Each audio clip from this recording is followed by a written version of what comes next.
कार्यक्रम के पुण्यार्चक हैं श्रीमान सुशील चंद, संदीप, सस्मिता, भाग्यलक्ष्मी, पूजा, नानिका, भाविका गोधा, सूरत।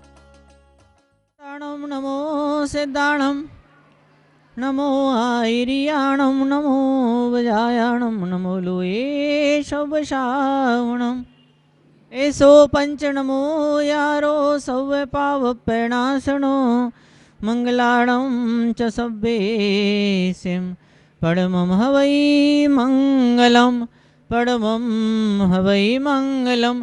बोले महावीर भगवान की, परम पूज्याचा श्री आदि सागर जी महाराज की, परम पूज्याचा श्री महावीर कीर्ति महाराज की, परम पूज्याचा श्री विमल सागर जी महाराज की, परम पूज्याचा सन्मति सागर जी महाराज की, परम पूज्य सुनील सागर जी गुरुदेव की। जिनवाणी वैयावर्ती समिति भोपाल, कितना सुंदर काम है सारी महिलाएं कर रही हैं। और माता जिनवाणी के इस पवित्र ज्ञान को जो हजारों साल की विरासत धरोहर से चला आया है, उस ज्ञान को सहेजने का, उसको सुरक्षित रखने का बड़ा सुंदर उपक्रम जिनवाणी वैयावर्ती समिति की महिलाओं के द्वारा किया जा रहा है। और आज का बड़ा सुंदर प्रसंग है सुहाग दशमी, फल दशमी और अक्षय दशमी। ऐसे विभिन्न नामों से जिस त्यौहार को जाना जाता है, वो त्यौहार का यहाँ पर आप महिलाओं के द्वारा मनाया जा रहा है। सुंदर बात है, इतना पूरे समाज की सारी महिलाएं इकट्ठी होकर के, उनका पूरा परिवार इकट्ठा होकर के जिस तरह से आपने सुंदर कार्यक्रम का एक शुभारंभ किया है, इस कार्यक्रम की रूपरेखा बनाई है, बहुत उत्कृष्ट उम्दा बात है। और आपके मन के अंदर धर्म की भक्ति की भावना पैदा हुई कि महाराज जी विराजे हैं, तो उनके आशीर्वाद का भी इसमें लाभ लिया जाए। तो और सोने में सुहागा पैदा हो गए और 4 चांद लग गए। आज इस अवसर हम सब आए हैं, बैठे हैं। कहानी इस तरह से होती है, सुहाग दशमी की कहानी इस तरह से होती है कि राजा रानी होते हैं, उन्हें पुत्र पुत्री की प्राप्ति नहीं होती है, उन्हें संतान की प्राप्ति नहीं होती है, तो उन्हें बड़ा दुख होता, बड़ा दर्द होता, तकलीफ होती है। राजा तो फिर भी राजकाज में बिजी होता है, राजा तो फिर भी दूसरे देशों के राजाओं के साथ में संबंध बनाने में व्यस्त होता है, तो उसे थोड़ा पता नहीं भी पड़ पाता है। लेकिन जो रानी होती है वो दिन भर में बैठी होती है, तो उसके दिमाग के अंदर हमेशा एक ही विचार उमड़ घुमड़ के आता है, मेरी संतान नहीं है, मेरी संतान नहीं है, मेरी संतान नहीं है, मेरी संतान नहीं है, मेरी औलाद नहीं है, मेरी औलाद नहीं है। और जो बाकी दूसरी महिलाएं हैं, जो उनके अपने परिवार की जो दूसरी बहू बेटियां हैं, या उस राजमहल के अंदर जो काम करने वाला दास दासियां हैं, ये बाकी जो सम्राट है, पुरोहित है, सेनापति है, और बाकी जो दुनिया भर के दूसरे विभिन्न पदाधिकारी हैं, उनकी पत्नी के बच्चों में, उनकी पत्नी की गोदी में बच्चे देख करके रानी को कष्ट होता था, रानी को बड़ा दर्द होता था। राजा भी समझता था इस चीज को। रानी को पुत्र की प्राप्ति नहीं हुई, सारे उपाय कर लिए, सारे वैद्य आ गए, सारे औषधियाँ का सेवन हो गया, सारे पूजा पाठ विधि विधान सारे अनुष्ठान हो गए, और सब कुछ कर लिया राजा ने। जो कुछ मंत्र जाप करने थे, जो कुछ तप त्याग, सब कुछ कर लिया, उसके बावजूद भी रानी की गोदी हरी नहीं हो पा रही थी। और यही बात मैं आपको धर्म के क्षेत्र में कहना चाहूँगा। भले आपके औलाद हैं, भले पुत्र पुत्रियों को आपने जन्म दिया है, लेकिन ऐसे कितने पुत्र पुत्री हैं जो साधु की सेवा में हमेशा खड़े रहते हैं। ऐसे कितने पुत्र पुत्री हैं, या आपके पति, या आपके देवर, या आपके जेठ, या आपके ससुर जी, ऐसे कितने लोग हैं जो धर्म के काम में हमेशा आगे लगे रहते हैं। भले आपके 10, 15, 20, 100, 200, 1000, 2000 बच्चे हों, लेकिन अगर एक भी बच्चा अगर धर्म कामों में अगर आगे नहीं आता है, मुनि के आहार दान का अवसर होता है, मुनि के वैयावर्ती का पवित्र अवसर होता है, जब दुनिया भर के पूजन अनुष्ठान होते हैं, विधान होते हैं, उन विधानों में भाग लेने की बात होती है, तो अगर कोई भी पुरुष अगर आप पे घर से नहीं उपस्थित होता, हाजिर नहीं होता, तो उसका मतलब ये निकलता है कि आपके परिवार में आपकी सासू को, आपकी दादी सासू को, दादी सासू की सासू को, दादी सासू की दादी सासू, कोई औलाद हुई ही नहीं।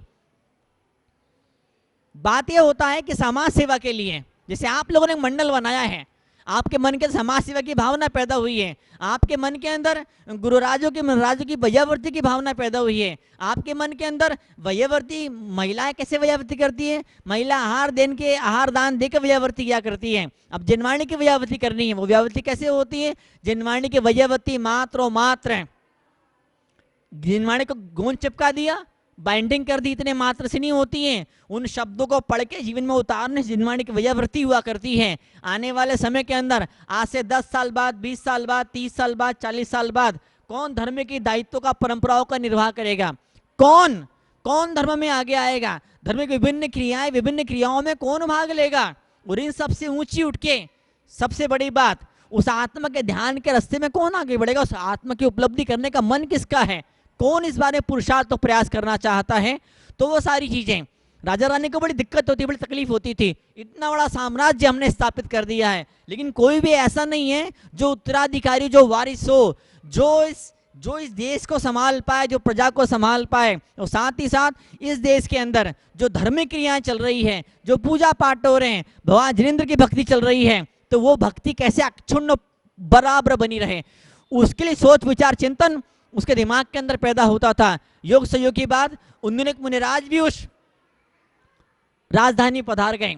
दोनों पति पत्नी विनय भाव से पहुंचते हैं मुनिराज के चरणों में और मुनिराज से प्रार्थना करते, मुनिराज बताइए किस कर्म का उदय है, हम ऐसा क्या पुरुषार्थ, क्या उपाय हम करें जिसकी वजह से गोदी हरी हो जाए, कोई ऐसा कोई धर्मात्मा उत्तराधिकारी हमें प्राप्त हो जो देश को संभाल ले, राजखात को संभाल ले, और साथ में धर्म को, संस्कृति को, परंपराओं को, जीवन मूल्यों को, आदर्शों को भी जो अच्छे ढंग से संभाल ले। क्या किया जाए उन सब चीजों के लिए।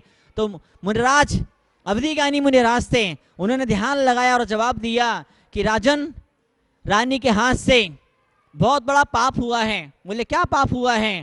बोले राजन, कभी किसी मुनि को दान हो रहा था, आहार दान, औषध दान, अभय दान, ज्ञान दान, कोई व्यक्ति 4 प्रकार के दान कर रहा था, तो उस समय आपकी रानी ने उसमें अंतराय पैदा किया था, विघ्न पैदा किया था, अवरोध पैदा किया था, और इस वजह से ऐसा हुआ कि आज रानी की गोद में एक भी बच्चा नहीं है। तो अब क्या किया जाए? किया ये जाए, सुहाग दशमी का व्रत किया जाए, उपवास पूर्वक व्रत किया जाए, प्रोषद किया जाए। ये बड़ी भारी विधि है। कोई संकट हो, कोई मुसीबत हो, अब आज के जमाने में अवधिगानी मुनि महाराज नहीं है, नहीं हो सकते हैं, तो अब क्या किया जाए? विभिन्न प्रकार के जो व्रत उपवास होते हैं, विभिन्न प्रकार के जो तप और त्याग गृहस्थ जीवन के अंदर आप लोग पालन किया करते हैं, विभिन्न प्रकार के मंत्रों का जाप जो हुआ करता है, इन साधनाओं को करके, मंत्र जाप को करके, भगवान की पूजा को करके, विभिन्न प्रकार के विधानों को करके, विभिन्न प्रकार के शास्त्रों को छपवा करके, जैसे आप लोग कर रहे हैं वैयावर्ती, जनवाणी वैयावर्ती, जिनवाणी की वैयावर्ती करके हम अपने कर्मों को काट सकते हैं। कर्म जो है सो भोगना ही पड़ेगा, जो कर्म है वो भोगना ही पड़ेगा। कर्म जो बोया है वही तो काटने को मिलेगा ना।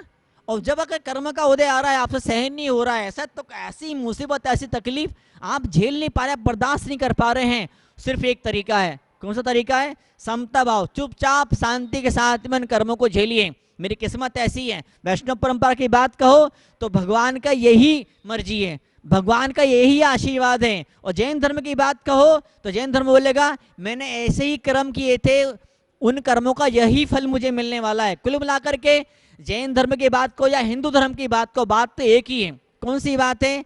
अगर दुख मुसीबत संकट परेशानी विघ्न बाधाएं अड़चने उलझने आती है, चाहे छोटी परेशानी हो या बहुत बड़ा पहाड़ टूट पड़ा हो मुसीबतों का, हर मौके पर आपको शांति का परिचय आपको देना चाहिए। ज्यादा उबलने से, बीपी हाई लो करने, शुगर हाई लो करने से क्या मिलने वाला? पति सुनता नहीं है, बच्चे सुनते नहीं है, गाड़ी नहीं मिल रही, बंगला नहीं मिल रहा, खाने को रोटी का जुगाड़ नहीं। रोटी तो है, मान लो बाई चांस रोटी तो है, जितना चाहिए उतना पैसा नहीं, उतनी समृद्धि नहीं है।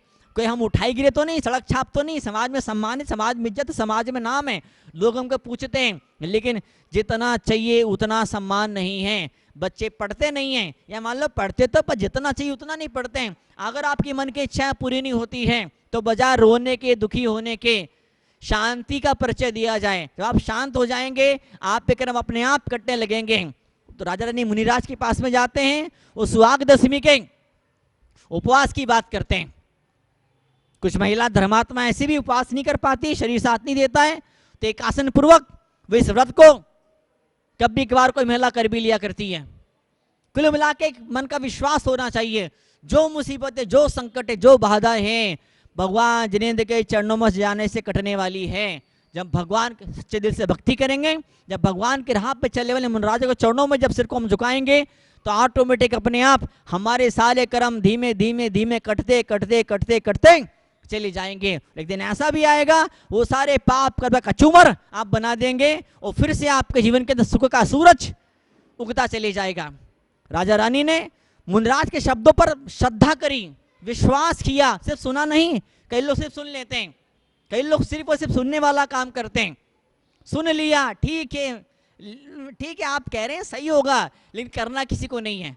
मैं कई सारे घरों में मेरा हार जाने का मौका पड़ता है, मेरे हार होते हैं कई सारे घरों में, हर बार हर रोज ही किसी घर में जाने का मुझे मौका मिलता है, घर में जाता हूँ तो वहाँ मैं देखता हूँ, अरे भाई साहब कई सारे लोग घर के मेंबर गोल मटोल हैं, 80 किलो 90 किलो 100 किलो 110 120 किलो।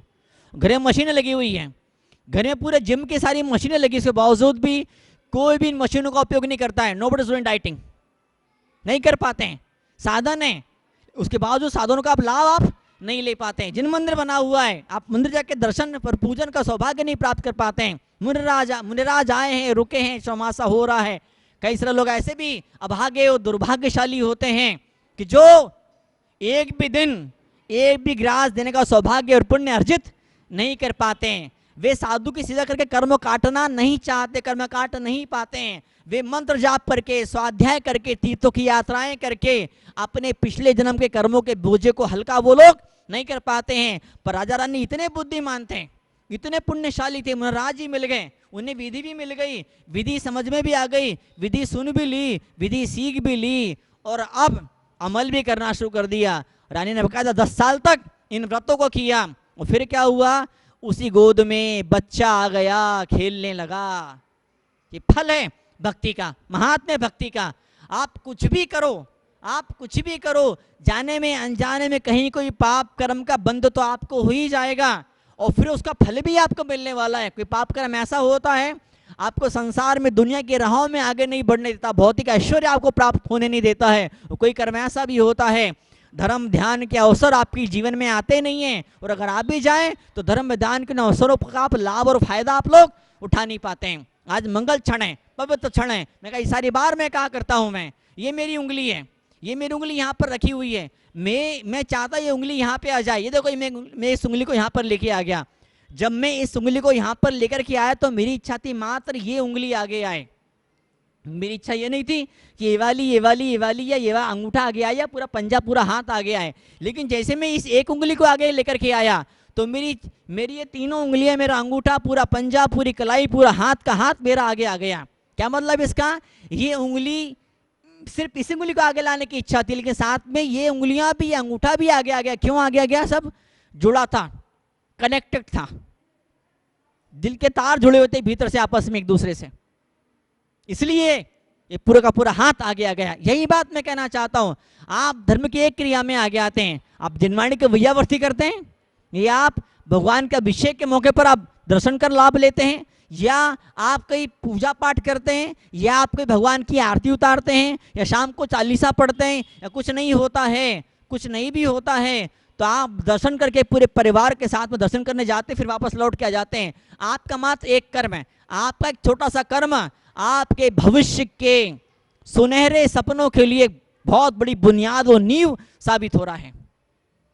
धर्म क्रियाएं करना सीखें, क्रियाओं से मुंह ना छिपाएं, जी ना चुराएं। कोई महिला ऐसी वो रोटी ना बनाए, वो कपड़े ना धोए, वो बर्तन ना मांजे तो घर पूरा बर्बाद, नरक की तरफ पूरा घर हो जाएगा। तो उसी तरह से कोई धर्मात्मा, चाहे पुरुष हो चाहे महिला हो, कोई धर्मात्मा मंदिर ना जाए, पूजा पाठ ना करे, मुनराजों की सेवा ना करें, जिनवाणी का स्वाध्याय ना करें, नमोकार मंत्र की माला ना फेरे तो पूरा धर्म बर्बाद हो जाएगा। आज धर्म की ध्वजा आप लोग के हाथ में है, आप धर्म के रखवाले हैं। और मुझे आनंद है कि इन सामाजिक अवसरों पर आपने कुछ उपवास के, कुछ एकासन के, कुछ स्वाध्याय के विभिन्न गतिविधियों को आपने अंजाम दिया है, विभिन्न धार्मिक प्रतियोगिताओं को आपने आयोजन किया है, अभी भी किया है। प्रदूषण पर भी आप लोग कुछ आगे बढ़ चढ़ के भाग लेने वाले हैं। पिछले वर्षों में भी, पिछले सालों में भी आपके मंडल ने, आपकी संस्था ने और आप इस संस्था में रहकर के तो सही, बाकी और भी संस्थाओं के मेंबर आप लोग महिलाएं, तो आपने बाकी दूसरी संस्थाओं के माध्यम से भी कुछ समाज सेवा के, धर्म के काम किए हैं। मैं प्रार्थना करूं परमात्मा से कि आपको और ऊर्जा मिले, कि आपको और शक्ति मिले, कि आपका परिवार आपको और सपोर्ट करें। जब परिवार का सपोर्ट पैदा होता है तो फिर बहुत बड़ी सुंदर सुंदर घटने लग जाया करती हैं।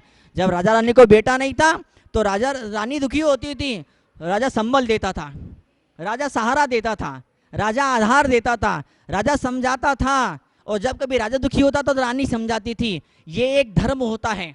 क्या एक गाड़ी के दो पहिए पति पत्नी हुआ करते हैं। जबकि पति दुख में, टेंशन, परेशानी में तो पत्नी इसको संभाल लेती है, जब पत्नी दुखी हो, परेशान होती है तो पति इसको संभाल लेता है। कभी दोनों दुखी होते हैं तो सास ससुर बैठे होते हैं। अगर जॉइंट फैमिली होती है तो खूब सारे रिश्तेदार बैठे होते हैं, और जॉइंट फैमिली नहीं भी है तो आप महिलाओं का इतना सुंदर मधुर व्यवहार है, आपकी इतने सारी परिचय, संपर्क, पहचान है समाज के अंदर। कई सारी सहेलियां आप लोगों ने बना के रखी है। आप ही खुद की अपनी सहेलियां हैं, आप ही खुद की अपनी सहेलियां, उन सहेलियों की अपने परिवार के बड़े लोग हैं, मुखिया लोग हैं, बुजुर्ग लोग हैं। तो कहीं ना कहीं कोई ना कोई व्यक्ति ऐसा आपको मिल ही जाता है जो आपको सपोर्ट देने, आपको सहारा देने आपको चला आता है। तो इसी का नाम धर्म, इसी का नाम समाज हुआ करता है। धर्म का मतलब होता है हम कुछ साधना करेंगे, कुछ पूजा पाठ करेंगे और कुछ कर्मों को काटेंगे, कुछ पुण्य कमाएंगे और आने वाले जन्मों के अंदर अपने खुद के आत्मा के लिए और अपने आसपास के लोग के जीवन को ऊंचा उठाने के लिए हम कुछ ऊर्जा, कुछ एनर्जी प्राप्त करेंगे। इसका नाम धर्म होता है। और समाज का मतलब होता है अपने दिमाग से, अपनी बुद्धि से, अपने पैसे से, अपनी अप्रोच से, अपनी बोलने की शैली से, अपने कार्य करने की शैली से आप समाज के दीन दुखियों का संबल और मनोबल आप बढ़ाएंगे। तब को मनोबल बढ़ाते आना चाहिए। बड़ा सौभाग्यशाली किस्मत वाला होता वो इंसान जो किसी निराश के, उदास के चेहरे पर मुस्कुराहट की लकीर खींच दिया करता है। आपको क्षण मिले हैं। तीन लोग के नाथ आदिनाथ भगवान बैठे मोहल्ला के रूप में मंदिर में। इस भोपाल की धरती ने, स्पेशल इस चौक एरिया ने, चौक मंदिर ने बड़े बड़े ऐतिहासिक चातुर्मासों का आयोजन करवाया है। और आप सौभाग्यशाली हैं, आपने विभिन्न अवसरों पर, चाहे चतुर्मास हो या चतुर्मास नहीं भी, विभिन्न अवसरों पर आपने विभिन्न 30 त्योहारों पर कुछ धार्मिक कार्यक्रमों को आयोजित करके, कुछ सामाजिक कार्यक्रमों को आयोजित करके भोपाल के अंदर अपनी एक अलग पहचान बनाई है। तो इस जनवाणी वैयावर्ती समिति को मैं जी भर के आशीर्वाद दूं। इस कार्यक्रम के पुण्यार्चक हैं श्रीमान सुशील चंद, संदीप, सस्मिता, भाग्यलक्ष्मी, पूजा, नानिका, भाविका गोधा, सूरत।